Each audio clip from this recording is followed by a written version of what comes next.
আসসালামু আলাইকুম সম্মানিত viewers, welcome back to my channel. কাছে দূরে যে যেখান থেকে আমার রেসিপিটা দেখছেন অসংখ্য ধন্যবাদ। আশা করি আপনারা সবাই খুবই ভালো আছেন। আমার আজকের রেসিপি অসম্ভব মজাদার ভেন্ডি ভাজি রেসিপি। তো সঙ্গে থাকুন, পুরো ভিডিও দেখবেন, আশা করি ভীষণ ভালো লাগবে। আমি খুব সহজেই দেখাবো একদম স্বাস্থ্যসম্মত করে কিভাবে ভাজি করব। আমি এই খাবারটা খুবই পছন্দ, তাই চিন্তা করলাম যে আপনাদের সাথে শেয়ার করি।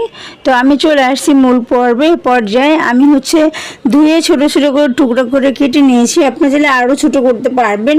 আমি একটাকে দু তিনটা করে নিয়েছি। এখন আমি পেঁয়াজ কুচি, রসুন কুচি, কাঁচামরিচ কুচি করে, ধনেপাতা কুচি করে নিয়েছি।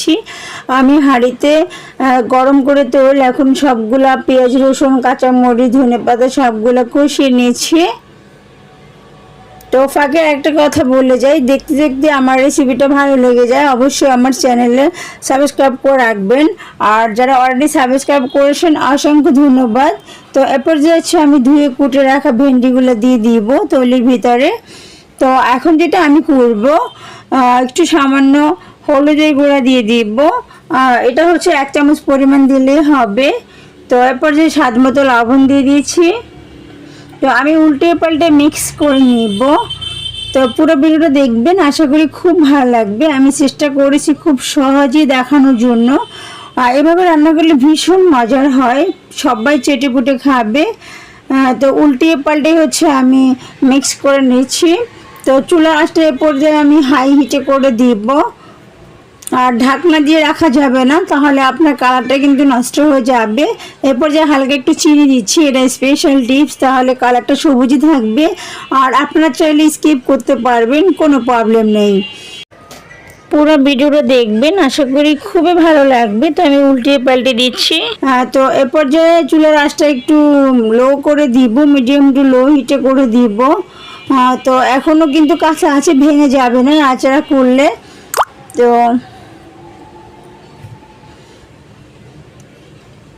দেখুন কালারটা চেঞ্জ হয়ে এসেছে। তো আমি উল্টে দিব এক সাইড যখন হয়ে যাবে।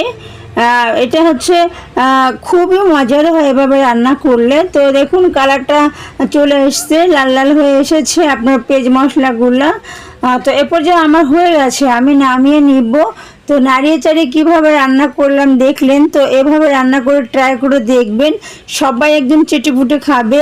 এভাবে রান্নাটা যে এতই মজার হয় বলে বোঝাতে পারবো না। তো আশা করি আপনাদের খুবই ভালো লেগেছে। তো আবারও বলে যাচ্ছি, যদি এতটুকু ভালো লেগে যায়, যারা আমার চ্যানেলে নতুন এসেছেন অবশ্যই সাবস্ক্রাইব করে রাখবেন। আর যারা সাবস্ক্রাইব করছে অসংখ্য ধন্যবাদ। পাশে থাকবেন সবসময় ইনশাল্লাহ, আমি থাকার চেষ্টা করব। তো এখন আমি পরিবেশন করে নিচ্ছি। আশা করি আপনাদের খুবই ভালো লেগেছে। আমি চেষ্টা করেছি খুব সহজে দেখানোর জন্য, আমি যেভাবে সবসময় রান্না করি। তো এ পর্যায়ে আমি রান্নাটা করা শেষ, তো আমি পরিবেশন করে একটু সাজিয়ে দিচ্ছি। আপনারা যে কোনো কিছু দিয়ে সাজাতে পারেন বা স্কিপ করতে পারেন। তো আশা করি আপনাদের খুবই ভালো লেগেছে। আজকে এ পর্যন্তই, দেখা হবে অন্য কোনো রেসিপি নিয়ে। আসসালামু আলাইকুম, সবাই ভালো থাকবেন।